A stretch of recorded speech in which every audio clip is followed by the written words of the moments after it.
Alright. Hello, everybody, and welcome to another first-person viewcast. We've got young Clem here, and he looks a little stressed. Do you know why he looks a little stressed over there, guys?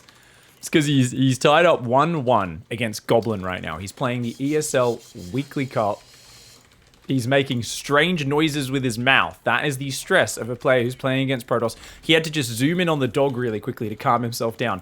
Goblin, for those who don't know, is a fantastic Protoss player from somewhere in the Balkans. I always get the country wrong, so I apologize in advance. I'm not even going to say it anymore. Croatia? Every time I get it wrong. I'm sorry, guys. I haven't been that part of the world. It all blends into one. I know there's beautiful mountains and beaches and people there and stuff. Anyway, Goblin's awesome.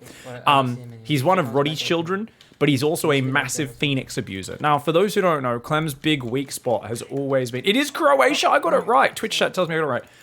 Clem struggles against Phoenix, guys. He really struggles against Phoenix. And Goblin is one of the biggest Phoenix turtlers in this matchup ever. Now, why are Phoenix so good in this matchup? Now, the reason Phoenix are good is if you play against a guy like Clem, the big problem you have is his drops, his multitasking, and his bio running around the map attacking all game. Now, if you fight someone who has Phoenix and you drop into them, what happens is the Phoenix kill your whole drop and you're way behind as the Terran. So the Phoenix, because they're so mobile and they shoot down drops really well, they punish a Terran who takes a kind of ill-timed attack. Whereas if you're a bit more static with like just Colossus and Zealots, or maybe Blink Stalkers as well, you can't really chase into the dead space. A drop can just sit just outside your base, waiting until you're not watching, and you know, they can position around. Whereas you lose a fight, you overextend against Phoenix, they're gonna hunt you down and ruin your day. So because of this, we see Clem here in this situation where he's won a game, he's lost a game, it's a best of 3. This game decides the entire series, and I've had this recommended as just such a banger of a game, so I was like, okay, let's check it out. I glimpsed through the rest of the series. I saw a lot of Phoenix, and I saw Clem not looking too happy about it. So we're going to see what he can do here in this game. Now, he's already got a full scout inside the main with his SCV. He saw there's an expansion, a cyber core, very standard build. He's not being cheesed. He's gone for the reactor first, so he's building lots of Marines, and he's gone for a second barracks. Now the question is, oh no, he was thinking about a second barracks, but he chose to go factory there. So it's a reactor first into a factory. He's going to move out for a little 4 Marine poke. Now he's going to hide in the grass, see if he can catch an adept walking across the map, and he's even pulled his mule off there to try and not mine the extra 25 minerals, which is very cute. You can see he's actually built a Hellion. So he's going to go for a 6 Marine single Hellion pressure.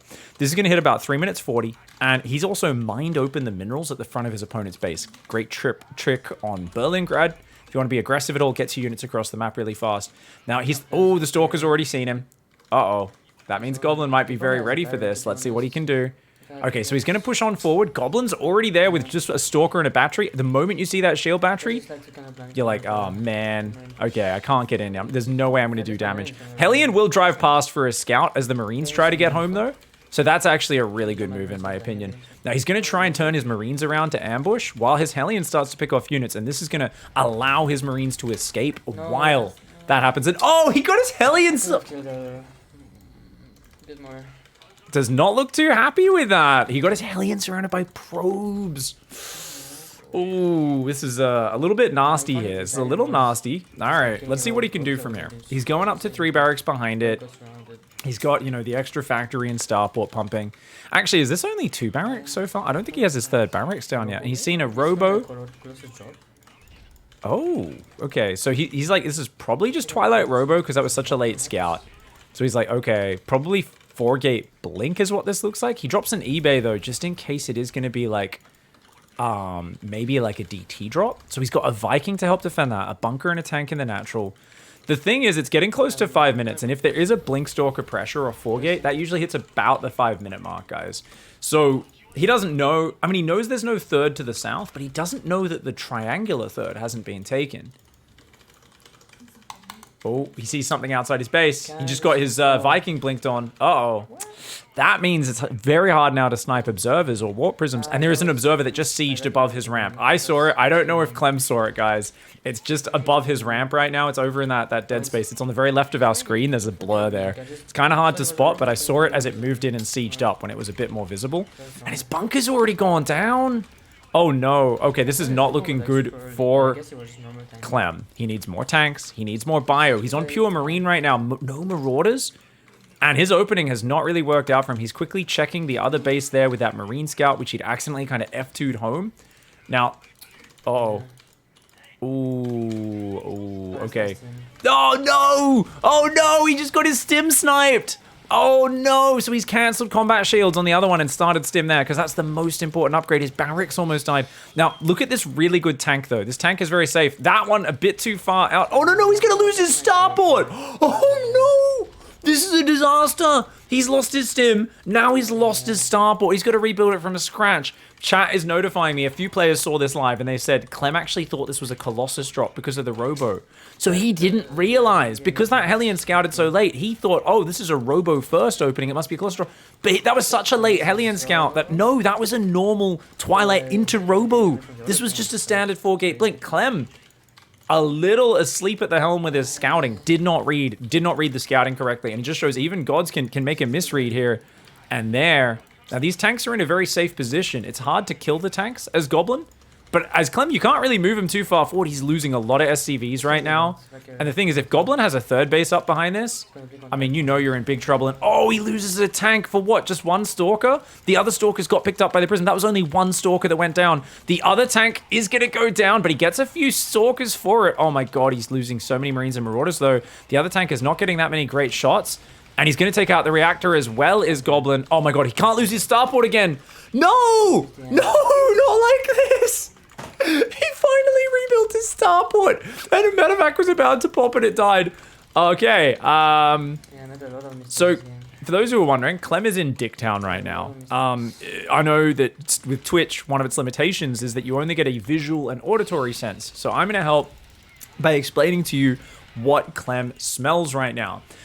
Imagine sweaty crotch after a long gym session. That is essentially the stench that is in Clem's nostrils right now. He is in a bad position. He is so deep in Dicktown. I don't know what the hell you even do from here. You kind of have to hope Goblin overextends. He's going to go forward and fight it. He's got enough Marauders. Goblin does have to pull back, but even then, he still only gets like 2 Stalkers. He's got some tanks. He's got a good Marauder count. The problem in this scenario, as he kills the Observer that's just obnoxiously sitting right over his army.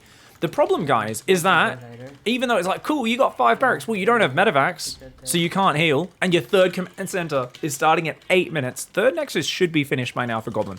The one thing you're hoping for is that Goblin, because he was finding damage, what do we see a lot of the time from 4-gate blink players? Sometimes they delay their third. Now, we already saw a pylon at that third ages ago, which means it's very likely he just lost a fresh mule. Oh my god, a fresh mule. He gets a Stalker, but that's still 225 minerals that he desperately needed.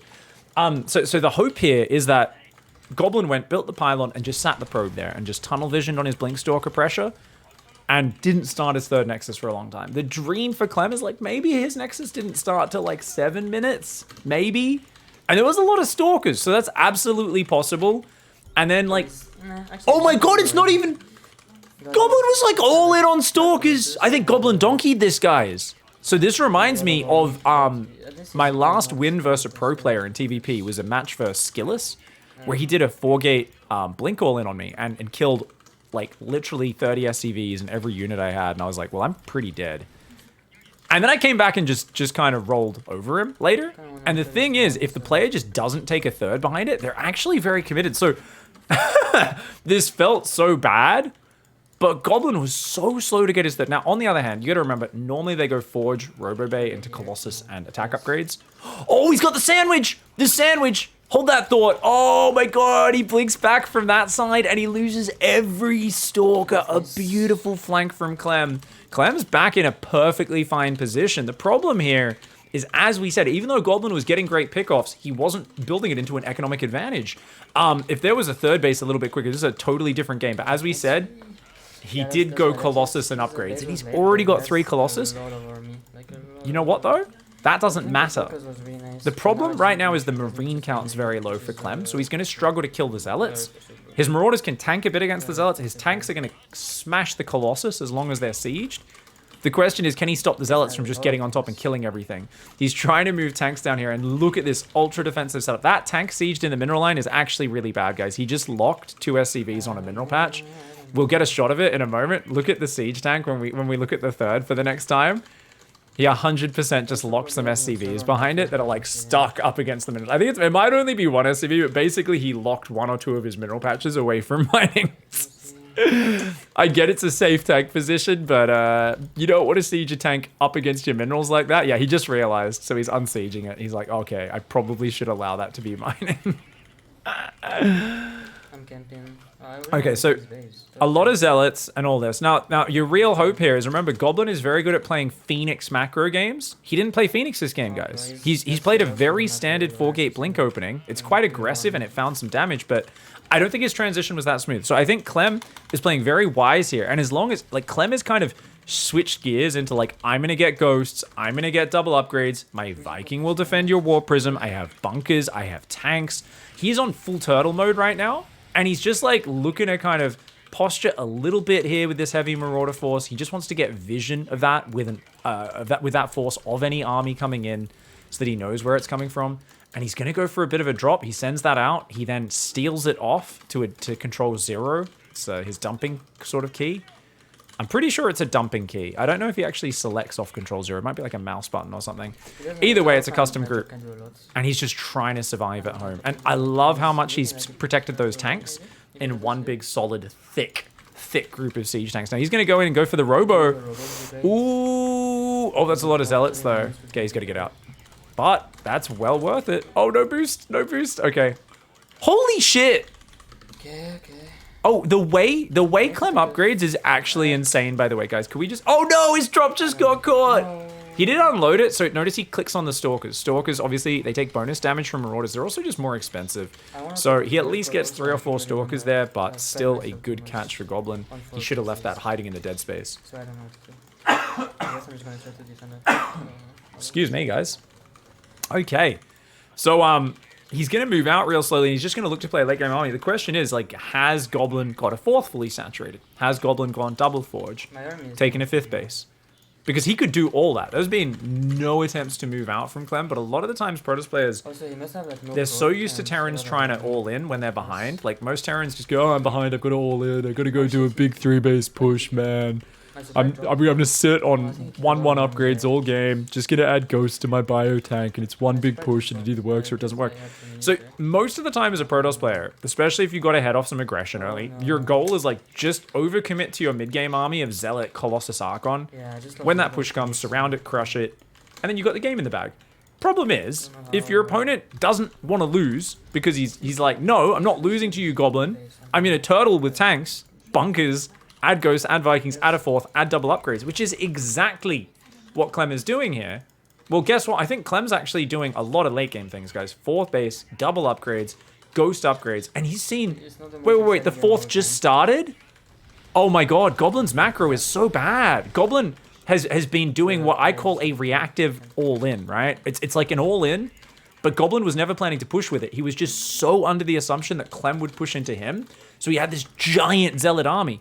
But why did CLEM not push, guys? Remember, he saw with that scan on the 3rd, that first saw the 3rd time, he saw like 15 Zealots and 3 Colossus. The moment he saw that, he was like, CLEM was like, your 3rd's late, number 1. Number 2, you've got a shit ton of Zealots, which is very scary, but it's a very short-term army. If I had EMPs, I had upgrades. I'm gonna smash that army. I'm gonna start scaling really well. If I don't move my tanks into the open where they can get flanked by Zealots, they always have bio in front of them. I'm going to be in a pretty good spot, man. Now, he actually really should bring every single siege tank over to this side. And he's trying to bring some over. But he's got to be a little careful. He's got to be a little careful. So notice he's lost 1 gas on this base. That's not too bad. Goblin's economy is just not that great, though. Goblin really got some good room early. Okay, there's an observer. See, he's like, how did he know to catch that? And he immediately scanned. And he caught an observer that was just north of his army. This is that thing you'll see. As a Terran... At high level, when the Protoss army just instantly moves and intercepts you, you always know, okay, he's got an observer on me. Scan. So CLEM there with some great reactions. And this is something that CLEM is one of the best players at, is actually, if his opponent's super all in, he just keeps scanning them and just checking what's up. And he's like, yep, you're still trying to fucking kill me. Nope, not moving out. Build another command center. Add some turrets. Build another command center. Add some upgrades. All right. And right now, he wants to take a good fight, The problem is, because he's on a tank army, there's no way to force the fight right now. If he could get a double drop out or something like that, he can try to pressure Goblin into committing into him. But for now, he's just kind of like, you know what? I'm just going to build up my orbital count, take another planetary slowly, and just inch my tanks out. Because tanks aren't mobile enough. If he moves all of his tanks forward and tries to siege on the army, that means he pulls a lot of his forces out of defensive positions. Goblin with the more mobile army is going to be able to rotate around and take advantage of him. So he's like, okay, you've got me pinned. And I'm sure he feels some urgency about getting some drops out there. But he also kind of realizes that Goblin is just waiting for him to make a mistake. Goblin is like so just waiting for him to screw up. Oh, he's getting the prism. He got the prism. I think he got the prism. I'm pretty sure he did. He EMPs and kills some stalkers. He's going to put one tank in the middle now just to make sure Goblin can't do that. And obviously, in this scenario, when you're pinned back, sensor towers are really good. Now, the problem is, guys, if his opponent had a bigger economy, he would not be comfortable here. Oh no, his command center gets caught out. He doesn't have any tanks here. He can't. I don't think he can take this fight unless he gets his tanks down, but good positioning on the tanks. And he's going to move him forward. The Vikings, protected by the terrain, more EMPs go down. He's spreading his army because he knows he's got to protect from the Zealots on the right. So he's going to send half of his bio to clean up the Zealots. But the Zealots pull back. Good micro by Gobbo. Oh, and he's got this base. And this is his whole goal right now, guys. Just keep massing command centers. Like I said, he would have felt a lot more pressure to move out and be aggressive and counter drop. But he keeps seeing that Goblin's economy is being so shit. And Goblin's army isn't really progressing, right? He's doing what we call the SOS. SOS would have a really good mid-game army. And if you moved out, he'd always win the game. But if you sat back and built a better army, SOS never had any transition. In the last year of his StarCraft 2 career, his TvP was both some of the greatest and some of the worst I've ever seen. Because it was so good in the early and mid-game, his usage of DTs and mobility. But by golly, if he couldn't kill you, there was just, he'd be like, well, I'm going to make disruptors out of one robo, and I'm never going to add a second forge, and I'm never going to add storm. And it would always be like, no, just, if the Terran's turtling this hard, you got to go carriers. You got to go to that late game. And I do think Goblin will go there, because Goblin absolutely knows how to play carriers. The question is, did Goblin ever get to like 80 probes? Because in this scenario, against this many bases and orbitals, you want to have a giant economy as Goblin, so you can afford that big double forge, double cybercore, plasma shields, air upgrades, carriers, tempests, disruptors, storm, all the crazy shit. Maybe Mama will come out. But right now, we have a tank bio ghost turtled up Clem. He's got a good squad of Vikings as well, and he's just so expertly moving his bio Viking around while his tanks are just spread across all these bases. He's making more and more command centers. He doesn't have a lot of space to make command centers, so those ones are built in super compromised positions. That's a really bad spot. He should have built those out front his natural. The trick is you just want to make sure you don't block your rally out of your base. Sometimes people build command centers and their siege tanks get blocked behind them. You just got to be careful of that. But yeah, notice like he's absolutely not really under threat, and he's like, my army's kind of just better than this if I can dodge these balls, right? Because the Archon Stalker will just evaporate once it's EMP'd. So he's just like, yeah, fuck this. All right, I'm just gonna send that bio squad up north. My tanks are still covering. The Vikings always go forward, look for a volley on the Colossus, and whenever the Stalkers come forward, you can see Clem's distance management is so good. He's always in position. And he EMPs, guys. Why do you EMP the Nexus? No recall. So EMPing the Nexus is so sick. If you do that as the first thing you do in the late game with Bio Ghost Runbys, and this is something I keep forgetting to do. I had a really sick game on this map actually versus Asuna yesterday. Really good North American / Chinese Terran. And it did not fucking compute. The number of times I had a big run by and he recalled to dealt with it, and I was like, man, recall's bullshit. And I watched Clem here and I'm like, it's so simple. Always EMP the Nexus first thing. If it's got max energy, you need to EMP it twice. It's like, you gotta fucking do that. It does knock, obviously, a bit of shields off. Not a significant amount, considering it has like 1,000 shields. And it's only gonna knock 100 shields off each time. But it knocks 100 energy off. And it's only got 200 max energy. So that's really cool. And now he's gonna just take the corner.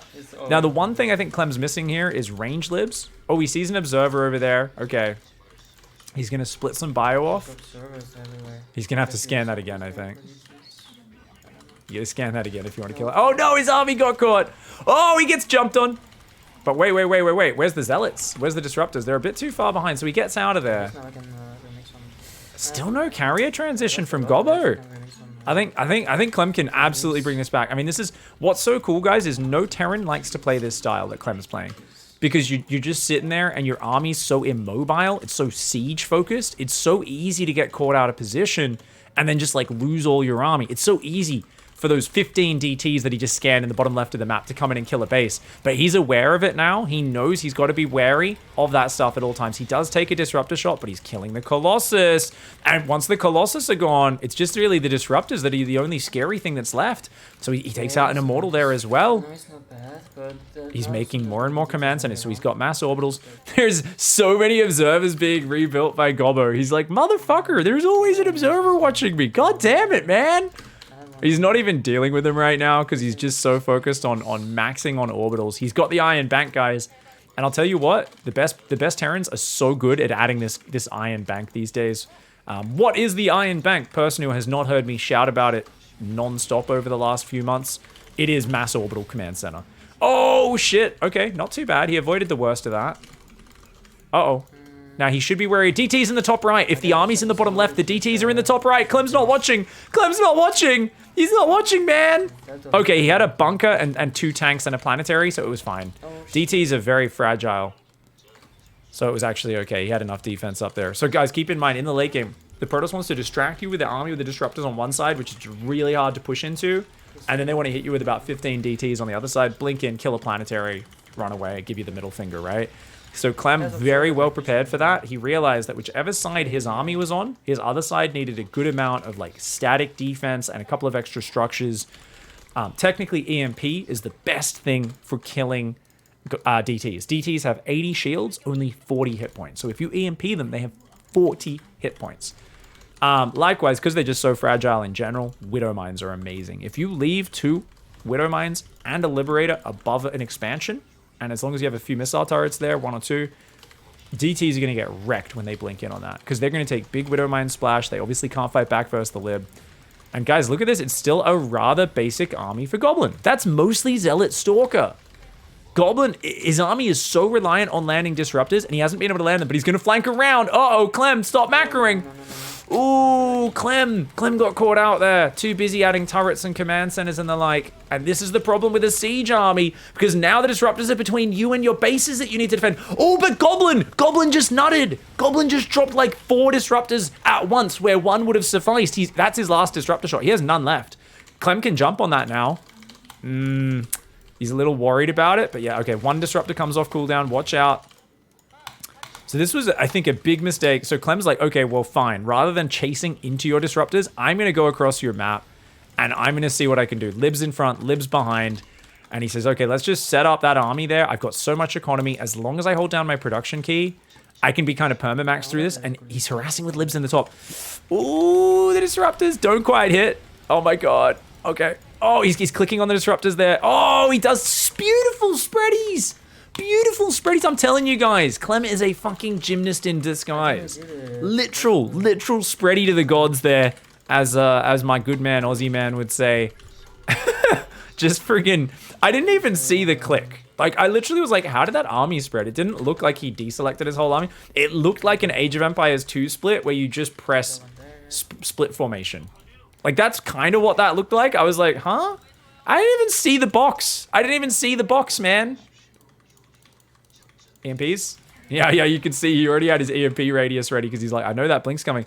But so the problem, yeah, Goblin's having Zestitis right now. Unfortunately, 60% of Protoss players do actually have a life-threatening form of Zestitis where they just mass Stalkers in the late game, guys. And Stalkers are very mobile, but because they're so bad stats-wise, it relies on their mobility getting you in a position where your opponent eats big balls. Oh, he does get a big ball there. Okay, the balls are starting to land some decent hits. I like, actually, this is pretty well done, but there's no reinforce. If some Zealots came in or something, maybe. But now he's out. He's out of shots. He's out of balls. He's emptied his load. And, oh, he does recall the disruptors, trying to focus down as many as he can. And you know what, though? Clem's taking his bases. Clem is just taking too many bases. He's still got the Liberator harassing in the top. I don't know if he has range yet on his Libs, but honestly, he's just in such a fantastic position. He's going to float that extra command center to the bottom left. He's saying, bottom left is the most important area for me to hold. He has mass orbitals, but he is actually very light on bank right now because he's not max and he's out of minerals. The problem is, I think, for Goblin, it's still a basic army. This is so reliant on disruptors landing, and I think this is where the problem comes in. relying too hard on disruptors. I think you got to look at this and say, hey, where's the Colossus? Where are the Immortals? You know, those units kind of got taken out there earlier on. And now you've got a Clem who doesn't need to bother with Vikings anymore. His siege tanks are gone, or they're all sitting at home defensive. He's just using Bio Ghost for the most part, and occasionally some libs mixed in. And the thing is, Colossus would add such good ranged, kind of just every time you're splitting back and running away from disruptor shots, those Colossus would be just getting lasers off, killing Marines, damaging Marauders, adding to this power. But all he's got to capitalize is Zealot Stalker, and those units just aren't the greatest at this stage of the game. So I look at this and I'm like, man, where are the big swinging DT run-bys? Well, maybe it's too hard because Clem's just had so many tanks and turrets and planetaries spread across his bases. Dude, this is just, it's playing dodgeball, but honestly, Clem is Neo, and Goblin's shooting spitballs at him. He's got a fucking straw with a bit of spitball in it. And Clem's just like, seriously, bro? You think that's gonna hit me, man? Like, I can literally do bullet time, motherfucker. Like, what do you think this is gonna achieve? Oh shit. Oh, DT run by. But yeah, Goblin's broke. I mean, you just look at this army. It's like, yeah, it's a good disruptor count. Maybe if he caught Clem out of position once or twice, like, I would 100% die to what Goblin is doing. Because this constant siege repositioning would catch me out, and then I'd eat giant balls. Clem's eaten so few balls this game. He just refuses. He refuses. He's like, nah, man, I dodge. I'm really good at microing my units. I'm like, your whole army's on one control group.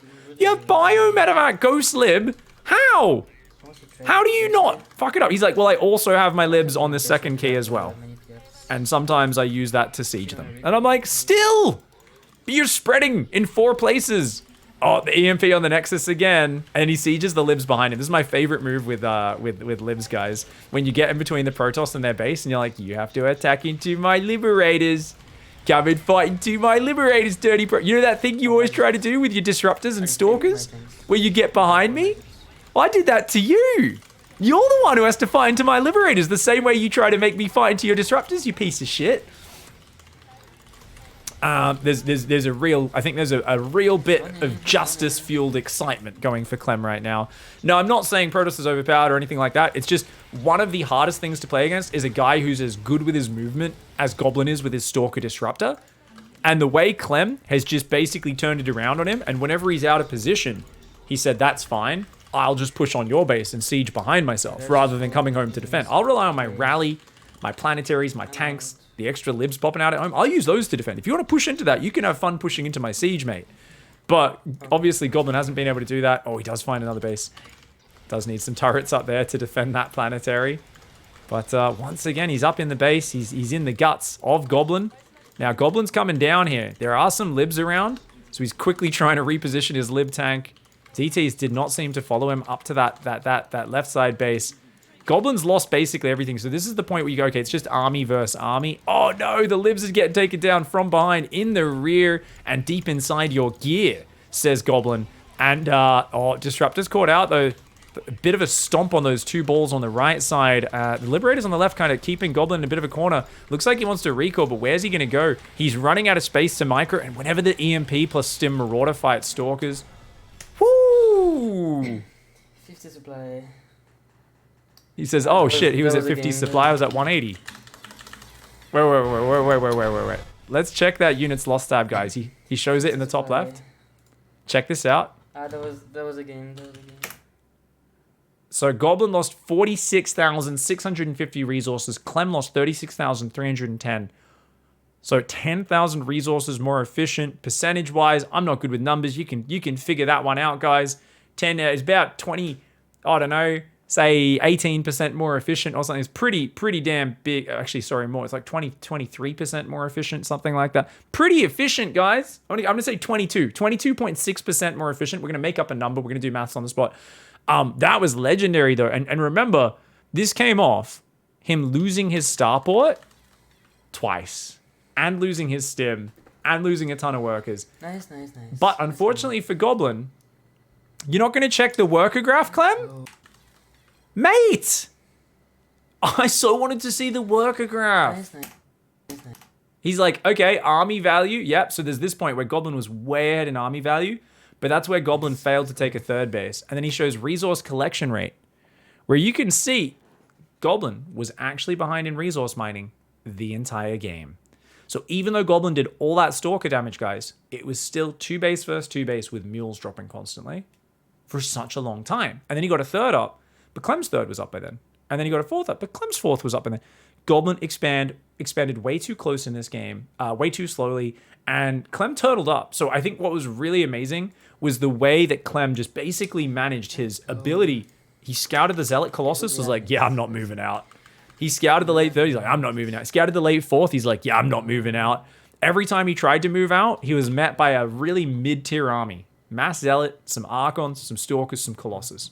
And he was like, okay, let's just not take chances versus this. Keep building command centers. Every time he tried to sneak a dropout, it got caught. He'd scan, kill another observer. Next time he tried to move a dropout, it would get caught. He'd scan, kill an observer. Goblin just kept replacing the observers outside his base. And basically his whole strategy was, I want you to move out on this map. And then I'm gonna catch you in a really bad position with all your tanks and stuff unsieged. And Clem basically, he showed us, number one, what is so good and what's so bad about tanks in one game. Tanks are really immobile, and if your opponent's forward on the map, it's hard to get them across and actually push an advantage on your opponent with siege tanks. If they go Mass Zealot Archon style especially, those units do not care about tanks. You just can't get a push going. On the other hand, the tanks are the best defensive unit in the game, are they not? They were just spread across his bases, massive range, great splash damage, and it really made Goblin think twice about ever pushing in. So like I said, Goblin never had the greatest economy, but he always had an army that was poised, ready to finish the game if Clem got a bit too cavalier and went out on the map. Clem never made that mistake, adjusted to the opponent. That was an absolutely beautiful game. Well played, Clem. Don't forget, guys, check out Liquid Clem, twitch.tv, Liquid Clem. Description link is down in the description. And yeah, watch his first-person view videos, which have been absolutely amazing recently. GG's.